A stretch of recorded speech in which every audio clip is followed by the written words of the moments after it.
Can you hear me okay?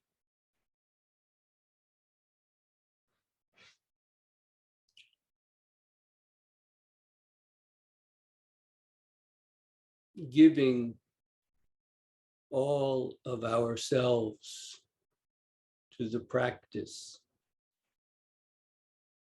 is letting go of our delusions. And it is we who hold on to those delusions. And it is we who must let them go. This is giving all of ourselves to the practice. We have already gone through in detail the methods that can be useful, the practices that can be helpful.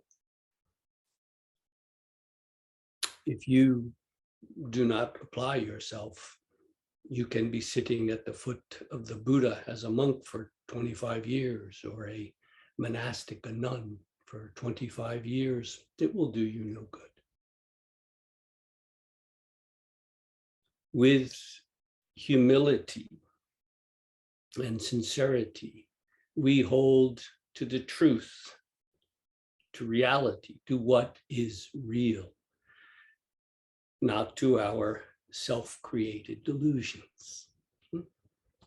We, so to speak, lock on to what is real in samadhi, or a concentrated oneness.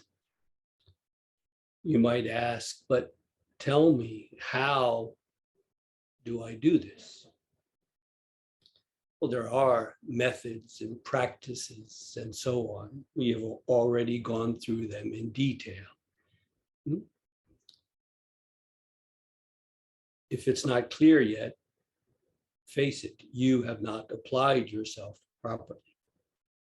I ask, instead of how can you do this, I ask, in all honesty, how can you separate from it? How can you separate from this? Unless you are running away from it. This is what becomes clear in Zazen.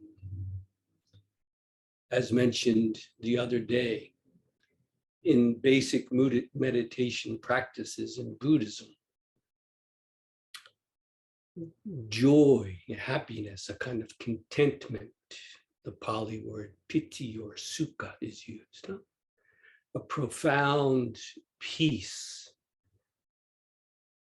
not the momentary happiness, which isn't really happiness at all, but the momentary desiring of something and getting it, or escaping from something that we don't like. No, this is a joy that wells up, that comes from the depth of our being, precisely because we are not grasping on to or running away from anything. A deep contentment, profound peace. And in some traditions of Buddhism, this kind of piti or sukha, this kind of peace and contentment, can help to show us the way through. In effect, it can become a way of practice. So can the genuine doubt that remains. In a sense, this is where Zen comes in. Yes, there is a deep, great joy in Zen, no doubt about it. But Zen doesn't put it up front for obvious reasons. Is there some genuine doubt, not just a wavering mind or indecision, but a genuine doubt that remains? If there is, good. This is not in conflict with the joy and the contentment of proper meditation at all. It's not in conflict at all. You must simply see clearly through. Is there something that remains? Is there some doubt? If there is, this itself can be the way. And it is not different from what traditional Buddhism aims at through this contentment, this profound peace in proper meditation. The classic Zazen manual states, to quote, Zazen is the Dharma gate of ease and joy, end quote. Again, the classic Zazen manual, which we've already given Dharma talks on this in translation. The Zazen manual states, quote, Zazen is the Dharma gate of ease and joy, end quote. Well, we all know in the beginning, Zazen is not the Dharma gate of ease and joy. It can be very stiff, very painful as we fight against ourselves. But true Zazen is itself the Dharma gate of ease and joy. I urge you to confirm it for yourself.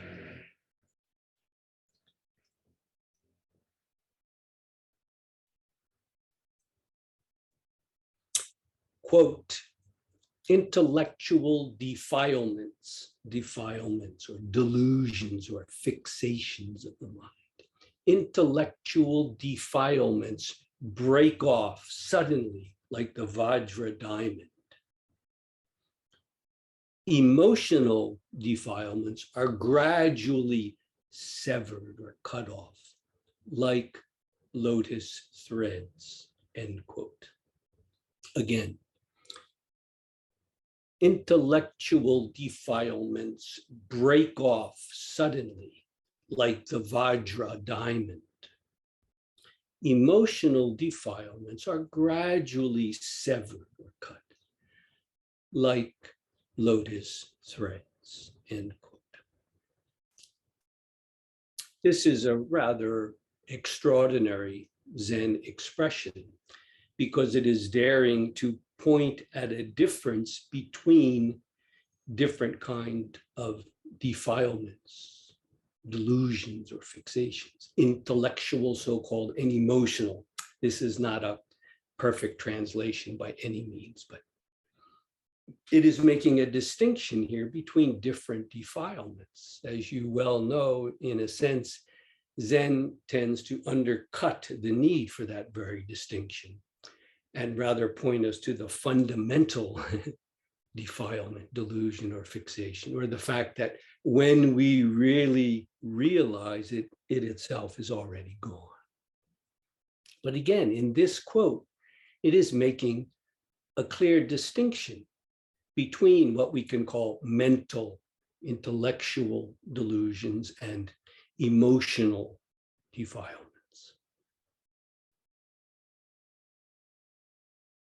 Intellect and emotion can be distinguished, separated for practical purposes, as they are in this quote. But they are not two completely different things, are they? They are often one in us. We tend to have an emotional attachment. We call it an investment, an emotional attachment in our thoughts and ideas, don't we? And our thoughts and ideas can rouse strong emotions, can't they? So again, these are not absolutely distinct parts of our being. In a sense, they are one in us, but for practical purposes, it can be valuable to distinguish, to put it as clearly as possible. What is it that cleanly and suddenly breaks off? Perhaps in the midst of your sitting, or when you bend down to tie your shoe, all of a sudden it becomes clear. No doubt about it. What is it that cleanly and suddenly, immediately breaks off? And what remains? Only gradually over time to dissolve through attentive, patient, humble practice. Keep your eye, your heart open. This is real practice.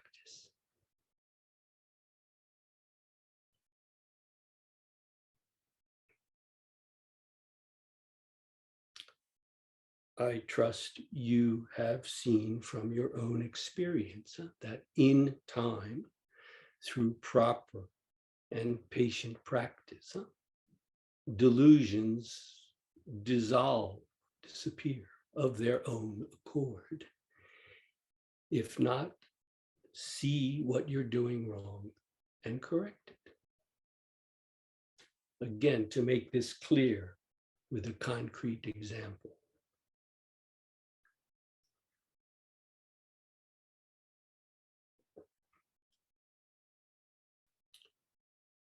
There was a Chinese monk of the 9th century, in Chinese pronounced Yangshan. He asked his teacher, "How long have you been without defiling thoughts and emotions?" Similar term, without defiling, discursive, delusive thoughts and emotions.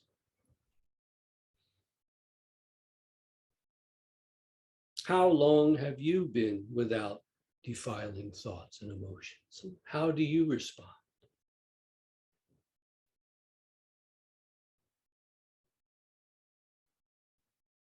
The teacher, named Guishan in Chinese, Guishan answered, 7 years.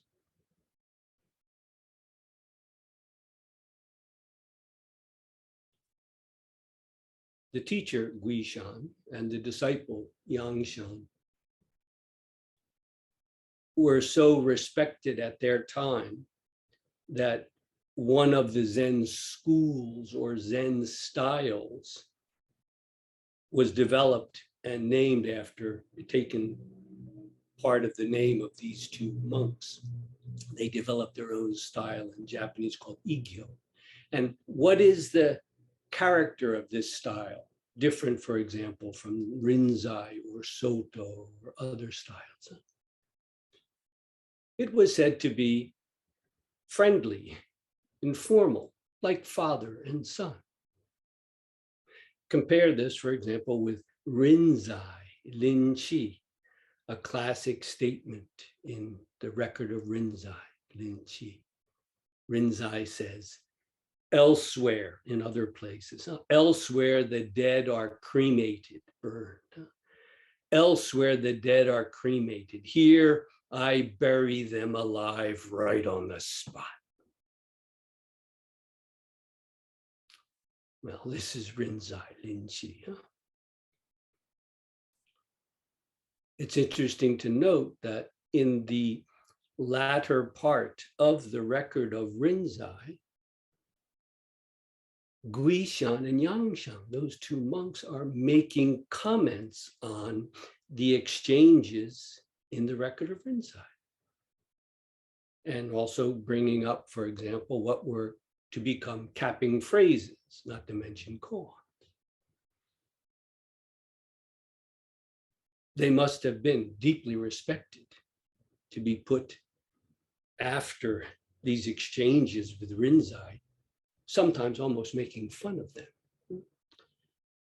For example, one of the famous capping phrases, back then it was not called such, but one of those so-called capping phrases mentioned in the exchanges between Guishan and Yangshan is the following.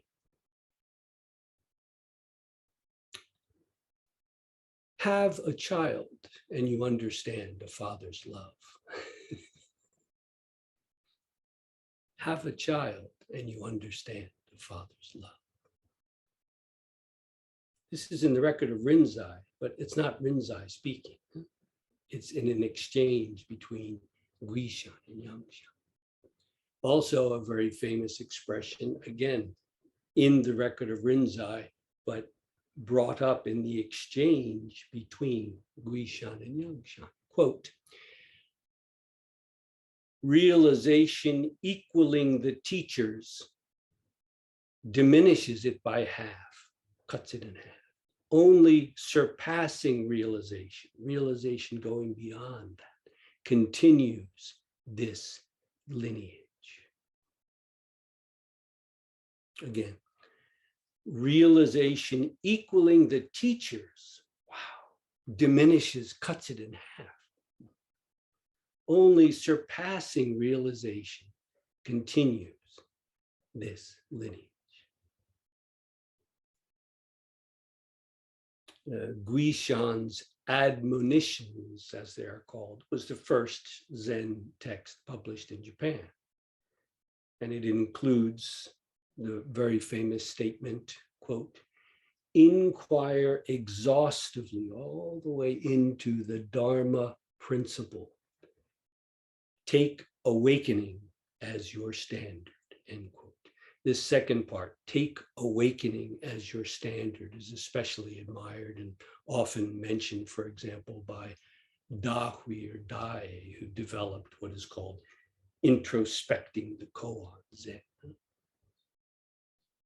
Not Zazen, not the precepts, as important as they are, but take awakening itself as your standard, so to speak. An interesting koan in its own right.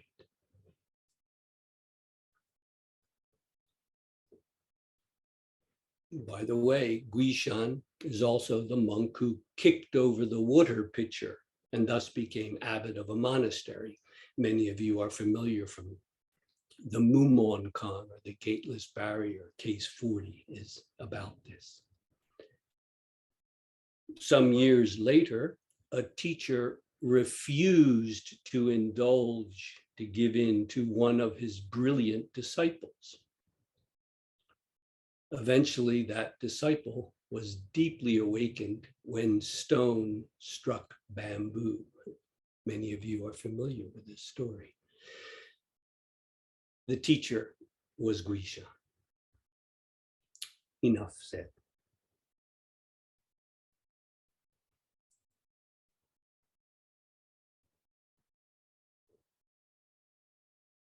But 7 years? Some of you might think, I'm going for 7 seconds, 7 minutes, 7 years. Needless to say, that was an honest statement by the master. And we take it as encouragement, as an invitation to genuine, thoroughgoing practice.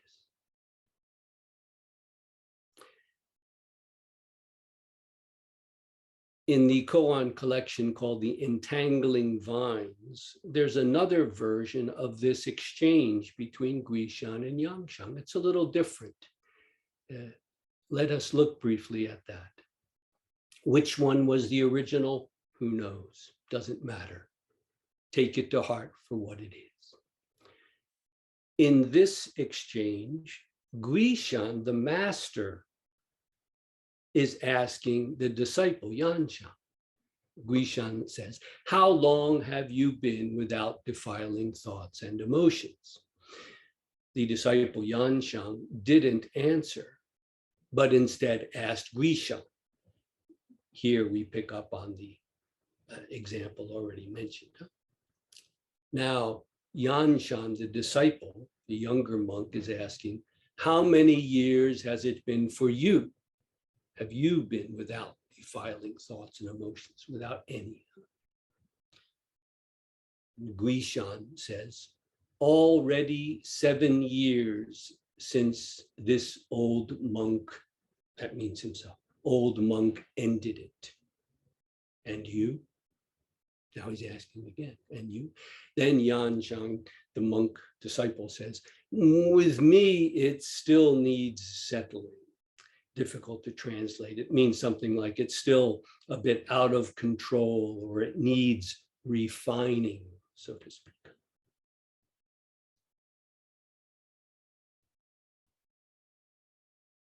So perhaps now you think, Guishan was the enlightened master, but the disciple Yanchang was not yet enlightened, right?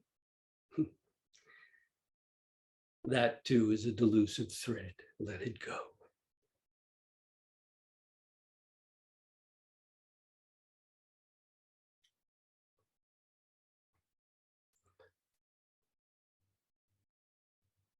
To continue.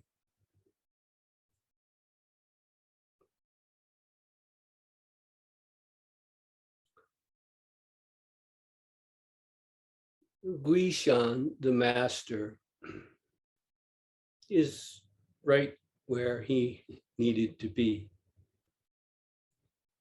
Yanshan, his monk disciple, was right where he needed to be. You and me are right where we need to be. Our genuine, sincere practice, humble gratitude, thanks, show the way from here.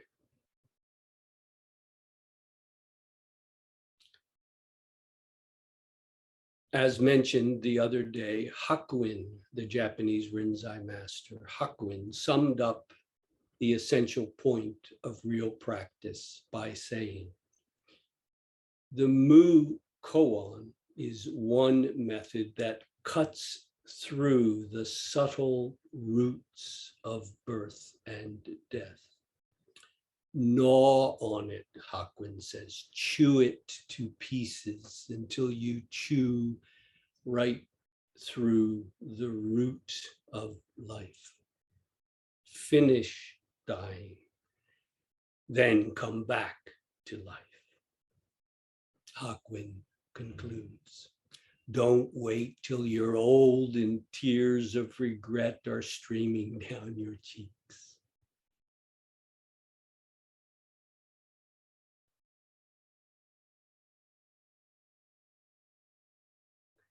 We have gone through in detail the right approach, the importance of sustained focus, a proper lifestyle. We cannot go back too often to that, but it's simply a matter of you applying yourself or not. And that means day by day, moment to moment.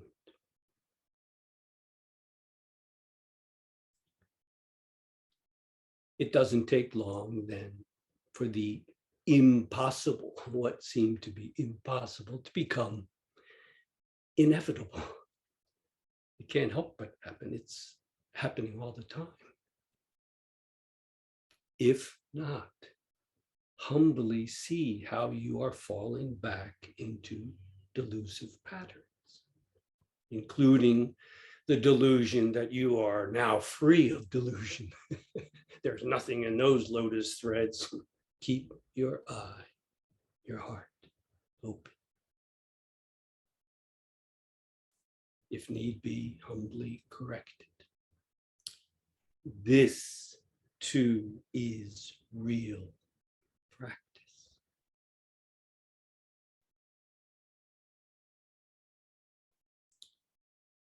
Let us continue together to the very end, not just of this retreat, but to the very end. Then, out of loving compassion, even further.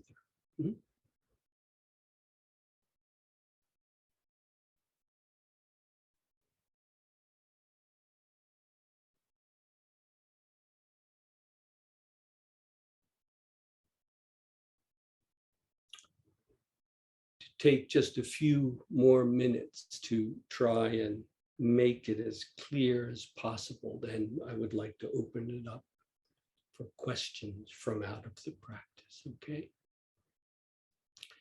One of Hakuin's disciples, Tore, wrote in his work, quote, all the old teachers attained the way only by difficult struggle. Again, all the old teachers attained the way only by difficult struggle. The translation actually gives it as bitter suffering rather than difficult struggle. Choice of words. Well, the point is, yes, we do have to give all of ourselves. How can we not?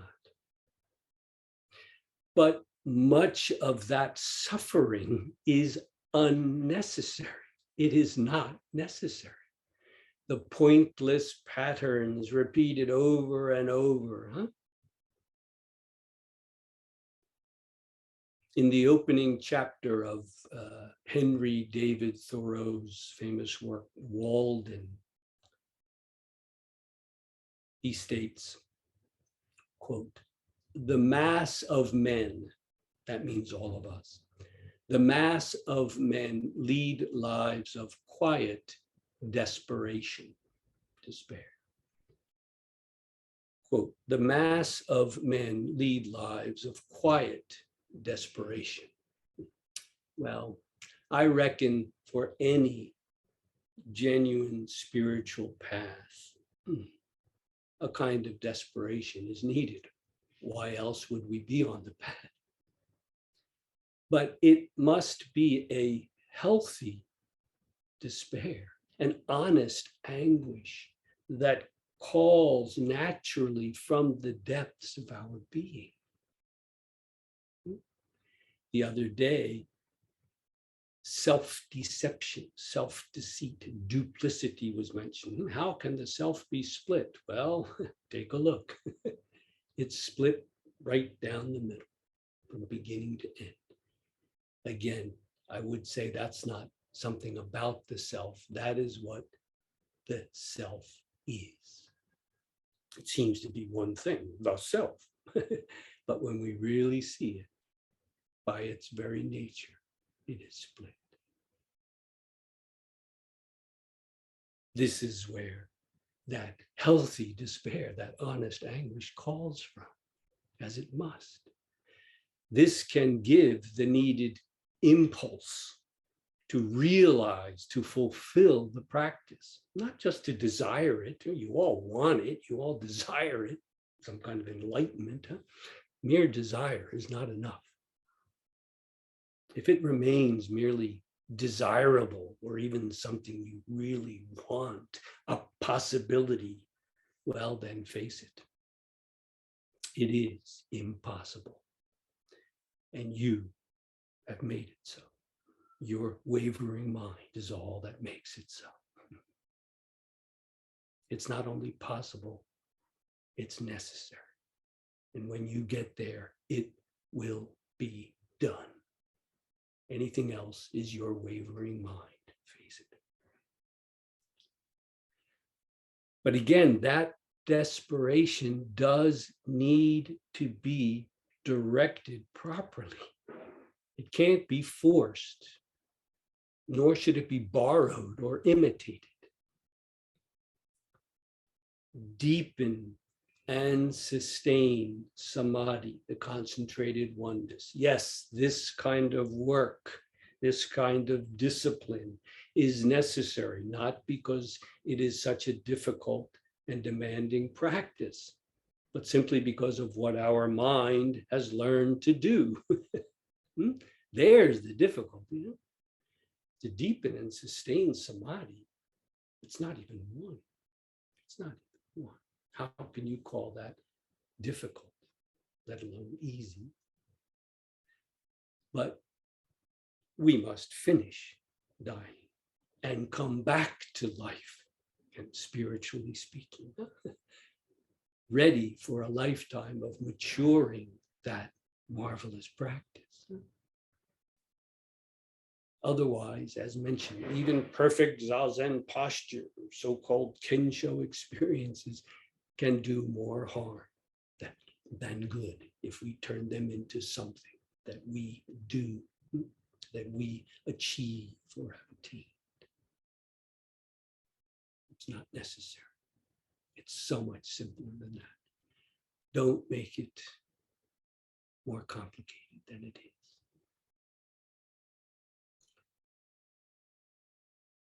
I turn it over now to Marie-Claude or to Anne. If anyone has a question or concern from out of the practice, make it as clear and concise as possible. And then for the benefit of all, please feel free to raise it. Thank you for listening so intently.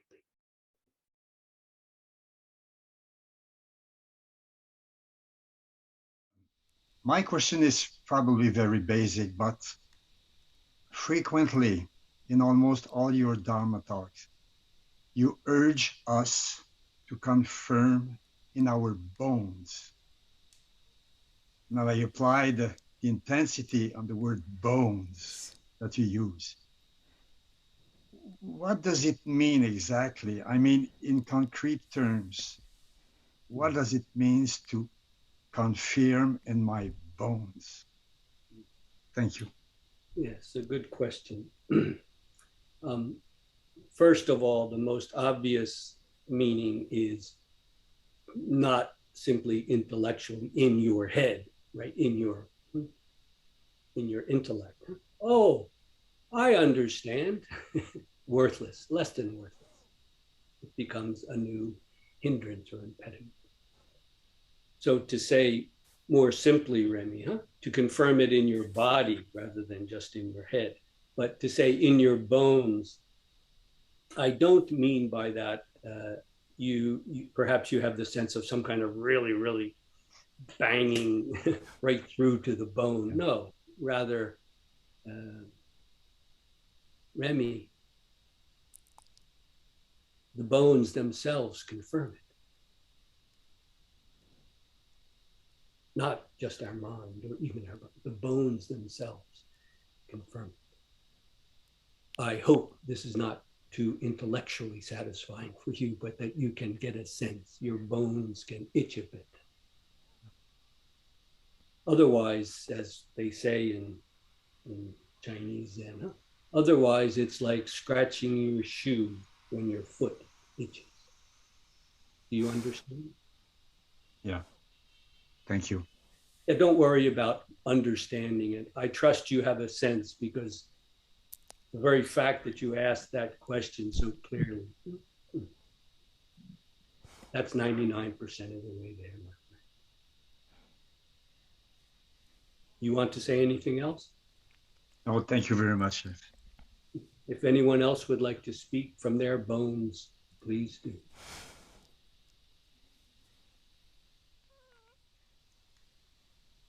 I may have a question myself.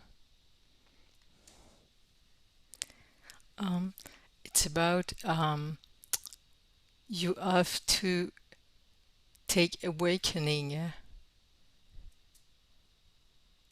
As your standard. as your standard. Uh, is it my way of understanding it is an invitation to plunge to practice from the deep of ourselves and not not thinking I will practice on and on and maybe one day and it's to be sincere with the practice. But what about someone who had been practicing for years and honestly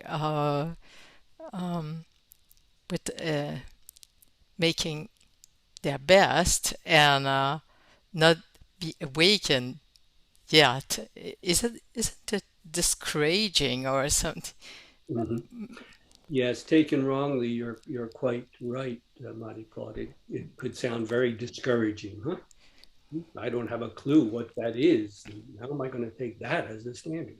But perhaps the essential point here is what it is saying is not that Zazen doesn't matter. Leading a proper lifestyle doesn't matter. Moment to moment practice doesn't matter. No, it's not saying any of that. It's, if I may say, assuming we have already grasped the importance of that and are devoting ourselves to the practice. Okay. However, we haven't yet awakened. That's fine. That's fine. Not there yet. Okay. But we have committed ourselves. This is what I will do in my life. For the rest of my life, yes, I have a family. I do too. I have a family. I'm retired, but I still have some work to do. I have responsibilities. But this is what I devote my life to. Not just saying that, but moment to moment. But no, we haven't awakened yet. We haven't awakened. In all honesty, it's not clear yet. What this statement is saying is, don't take your zazen as a standard. Okay. Don't take even your practice as a standard. This is very radical, very Zenistic. Huh? But there's a point there, isn't there? Huh? By all means, work on your zazen. Develop samadhi, concentration. Learn how to live a life in accord with this. Yes, yes, yes. But don't take that as the standard, or then you trip over. You see how easy it is, right? Oh, I can see perfect full lotus posture. I don't see anyone else doing that. Well, you're not taking awakening as a standard, are you? You're taking your own self-puffed up posture. So in effect, it's saying, don't take anything short of awakening itself. I would say being without self. That's the standard. Anything else, be very careful. Does that help? Yes, thank you. That's just my own little interpretation for what it's worth. By the way, Marie-Claude, that statement comes toward the end of a long, it's like a poem in classical Chinese, but a lot of it is very mundane. It's talking about the importance of proper practice and of living by the precepts, living a moral life, and criticizing monks who have fallen short in these practices. It's a very, in that sense, it's a very mundane statement. But at the end, towards the end, not at the very end, but towards the end, he makes these statements. Okay. So yes, thank you for mentioning. The context is important.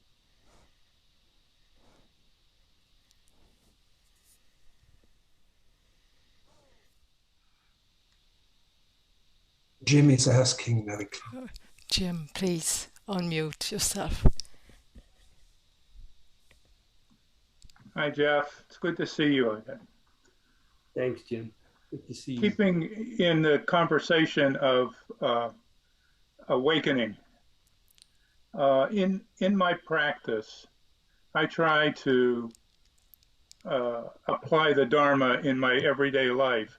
There was a time where I would separate what I would do on the cushion from what I would do when I would pay my income tax. But I see the value of doing it day to day, each day. And as an example of awakening or realizing some aspect of awakening. In the supermarket, when I check out my groceries and I pay the cashier, there's usually somebody bagging. Most of the time people walk past and don't acknowledge that person's presence. Yes, yes. I found that several years ago that to make it a point to acknowledge it and thank that person.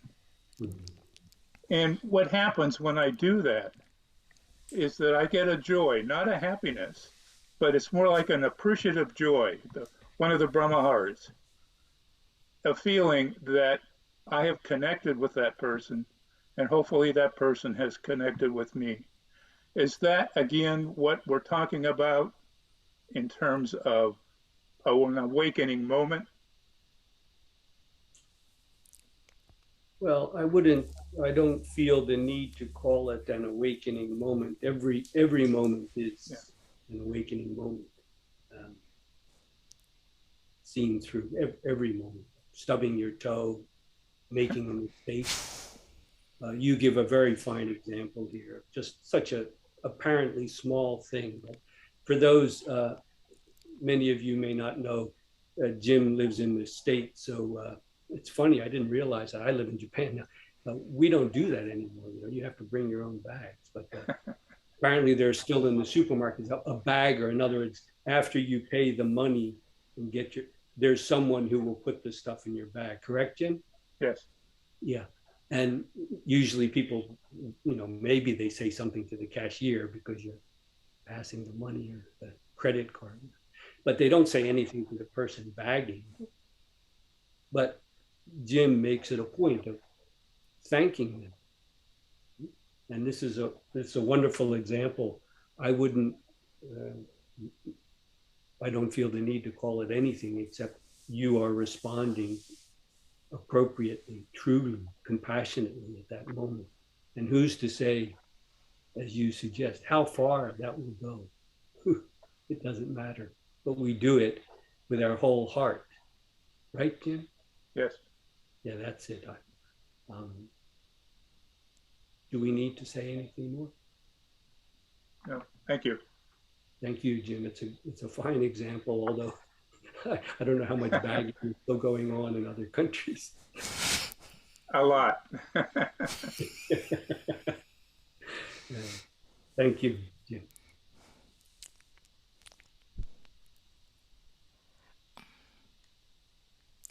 Oh, Peter or Raghu? Which one? Arpita. It's Arpita. Hello, Jeff. Hello, Arpita. You hear me okay? Yes. Um, Today you talked about the fact that emotional defilements gradually, I don't know, dissipate. Severed or cut off gradually. And yesterday when we were talking, you suggested that one way I could know about my grief, if it is a defilement or a discursive thought or emotion or delusion, is to test it. So I'm wondering if in general, you could talk a little bit about how one might test something to see if it is true. Mhm. Is it the same thing as confirming in your bones, or are there other ways to test for something to find out if it is true? Yes, to test it in this sense is not just with your bones, but with your fingers, with your eyes, with your mouth, if you're reading something. Huh? Often when people have a glimpse, an insight, an illumination, it's quite easy to hold on, to grasp onto that, to want to keep it, to maintain it. You follow? Yes. So this is a good example during retreat, huh? Because people may have these kind of insights or illuminations. What do we do with them, Markita? Well, yes, as you say, confirm them in our bones, not just in our head, first of all. But then we have to confirm it with our teeth, with our ears, with every hair on our head. How do we do that? If the ego self is still strong, what will it do? It will try to hold on to it, grasp it, maybe make it bigger than it is, stronger than anyone else's. But if it's thoroughgoing, what naturally happens is we then say, okay, How is it now? Is there some place it does not apply? You see? Rather than, for example, say, if there's some confusion, well, it must be the other person because I'm enlightened now, right, Arpita? No, on the contrary, if there's some confusion, we humbly ask, for example, what is lacking? We test it. We test it. If everything fell away and I clearly saw there is no self, why am I in conflict with this person now? Why do I have anger towards this person? Where does that come from? You see? So, in other words, it's valuable and it's important to test what we have experienced. The ego self doesn't want to do that because it's afraid it will burst the bubble, right? But I would rather say, on the contrary, if it can be burst, it's not real in the first place, let it go. The sooner the better. But if by testing it, Arpita, it becomes clearer and clearer, then you know, then you just continue on. And again, I don't just mean some kind of intellectual questioning, but in the depths of ourselves, to humbly say, does it apply here? Does it apply here? Where does this anger come from? Do you follow, Arpita? Yes, very much. Yes. And you mentioned that quote, you might notice at the end, the part about emotional delusions are only gradually severed or cut off, like the lotus threads. It's using that same image or metaphor of the lotus threads. Whereas the first one, so-called mental, intellectual delusions, they tend to just go like that, like the Vajra diamond, something that cuts through anything immediately. They're not absolutely different, but it's true. There are views, fixed views that we may have, for example, about what enlightenment is. And at some point, boom, it just falls. What a ridiculous delusion that was. That enlightenment is this, I'm walking on the clouds now. No, it's ridiculous. I don't have to go there again. But the emotional content, the desires, the longing that may be wrapped up with that,